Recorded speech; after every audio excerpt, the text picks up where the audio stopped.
ये कहानी पिता के लिए आपका नज़रिया बदल देगी। आकाश अपने पिता के हमेशा टोकते रहने वाले स्वभाव की वजह से उनसे काफ़ी परेशान था।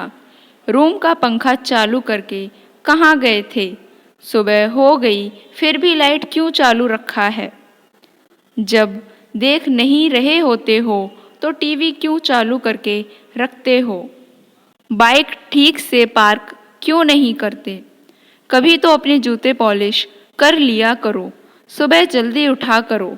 कितने आलसी हो गए हो, कभी जॉगिंग नहीं करते। दिन भर में ना जाने आकाश को क्या क्या पापा से सुनना पड़ता। अब बच्चा थोड़ी हूँ मैं, इतना बड़ा हो गया हूँ। 2 दिन बाद मेरा नौकरी के लिए इंटरव्यू होना है और पापा का बर्ताव किसी छोटे बच्चे जैसा है मेरे साथ। एक बार मेरी नौकरी लगने दो, छोड़कर चला जाऊंगा पापा को। शहर में ही रहूंगा, फिर पता चलेगा उन्हें। अभी कमाता नहीं हूं ना, इसलिए फालतू की चीजें सुनाते रहते हैं। पापा से नाराज आकाश के दिमाग में कुछ ऐसे विचार चल रहे थे। 2 दिन भी बीत गए और आज वही दिन था जिसका आकाश को बेसब्री से इंतजार था। आज उसके इंटरव्यू का दिन था। सुबह सुबह जल्दी उठकर भगवान का आशीर्वाद लेकर आकाश उस जगह पहुंच गया जहां पर इंटरव्यू होना था। जिस बिल्डिंग में इंटरव्यू था उसके गेट पर कोई भी गेटकीपर नहीं था। आकाश ने देखा कि गेट एक साइड से टूटा हुआ है, लेकिन कुछ स्क्रू फिट करने से वह सही हो सकता है। आकाश ने रुककर स्क्रूज को टाइट कर दिया और गेट को सही करने के बाद वह बिल्डिंग में घुस गया। बिल्डिंग में दूसरे फ्लोर पर एक ऑफिस था जहां पर इंटरव्यू के लिए व्यवस्था की गई थी। जैसे ही आकाश उस फ्लोर पर पहुंचा तो उसने देखा कि ऑफिस के बाहर लोगों ने इधर उधर जूते और चप्पल निकाल रखे थे, जबकि वहां पर जूते चप्पल रखने के लिए स्टैंड रखा हुआ था।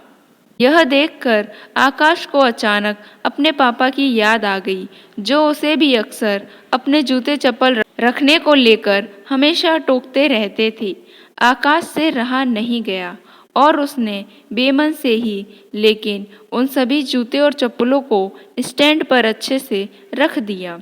अंदर प्रवेश करने से पहले आकाश की नज़र ऑफिस के बाहर जल रही कई सारी लाइटों पर गई, जिनकी बिल्कुल ज़रूरत नहीं थी। सूरज की रोशनी इतनी थी कि लाइट्स बंद रहें तो भी कुछ फर्क नहीं पड़ने वाला था। उसने बाहर जल रही सारी लाइटों को बंद कर दिया, फिर ऑफिस के अंदर प्रवेश कर गया। आकाश ने देखा कि ऑफिस में 20 से 25 कुर्सियां रखी हैं, लेकिन आगे की 10 कुर्सियों को छोड़कर बाकी की कुर्सियां खाली हैं और उन कुर्सियों के ऊपर लगे 2 पंखे बेवजह ही चालू हैं। उसने फिर अपनी आदत के अनुसार दोनों पंखे बंद किए और बाकी फालतू पड़ी कुर्सियों को एक के अंदर एक रखकर साइड पर रख दिया और वहीं पर बैठकर अपना नंबर आने का इंतज़ार करने लगा। एक के बाद एक सभी कैंडिडेट्स का इंटरव्यू होने के बाद जब आकाश का नंबर आया तो वह थोड़ा सा नर्वस था, लेकिन निडर होकर इंटरव्यू लेने वाले के पास पहुंचा। इंटरव्यू लेने वाले ने उसे अपने पास रखी कुर्सी पर बैठने के लिए कहा और थोड़ी देर तक दोनों में कुछ भी बातचीत नहीं हुई। फिर इंटरव्यूअर ने आकाश से पूछा, तुम कल से नौकरी ज्वाइन कर सकते हो क्या? आकाश की कुछ समझ में नहीं आ रहा था कि यह उसके नौकरी पक्के होने की कंफर्मेशन है या फिर कोई ट्रिकी सवाल। बाद में इंटरव्यू लेने वाले ने जब सैलरी और क्या काम करना है ये बताया, तब आकाश को यकीन हुआ कि उसकी जॉब पक्की हो गई है। आकाश बहुत खुश था, लेकिन समझ नहीं पा रहा था कि ना कोई सवाल ना एक्सपीरियंस के बारे में पूछा, फिर कैसे उसे जॉब के लिए फाइनल कर लिया गया। उसके चेहरे का सवालिया एक्सप्रेशन देख इंटरव्यू लेने वाले ने खुद ही कहा, कुछ सवाल और पेपर्स कभी आदमी की काबिलियत नहीं बता पाते। हमने इस बिल्डिंग में प्रवेश करने से लेकर प्रतीक्षा कक्ष तक कुछ अव्यवस्थाएं सेट कर के रखी थीं। वही आप सभी के लिए परीक्षा थी। हमने सीसीटीवी पर देखा कि आने वाले सभी कैंडिडेट्स में आप ही एक अकेले ऐसे थे जिन्होंने गेट के स्क्रू ठीक करने से लेकर बेवजह चल रहे बल्ब और पंखे बंद किए। ऐसा कर आपने अपना चीज़ों को यूटिलाइज करना और बचत करने का गुण दिखाया है। आगे बढ़कर आपने बूट और चप्पल और कुर्सियां ठीक करके दिखा दिया कि आप अपने काम के लिए कितने वफादार हो सकते हैं और किस हद तक जा सकते हैं।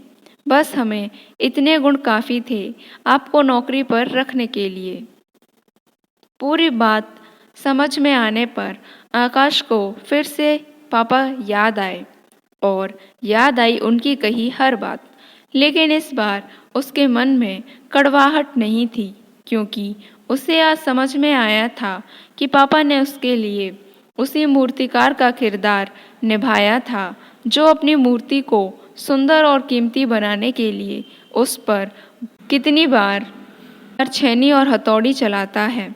आकाश जो नौकरी मिलते ही अपने पिता से दूर भागने की सोच रहा था, वो नौकरी का कंफर्मेशन लेटर और साथ में मिली 1 महीने की एडवांस सैलरी को घर पहुंचते ही अपने पिता के कदमों में रख देता है। उनसे माफ़ी मांगते हुए कहता है कि पापा मुझे माफ़ कर दीजिए, मैं आपको समझ नहीं पाया।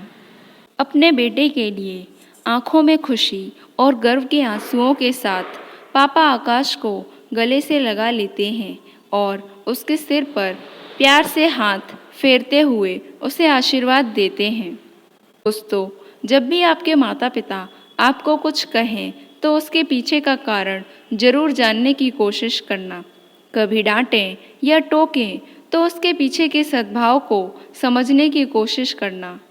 एक बार आप अपने लिए गलत सोच सकते हैं, मगर आपके माता पिता नहीं।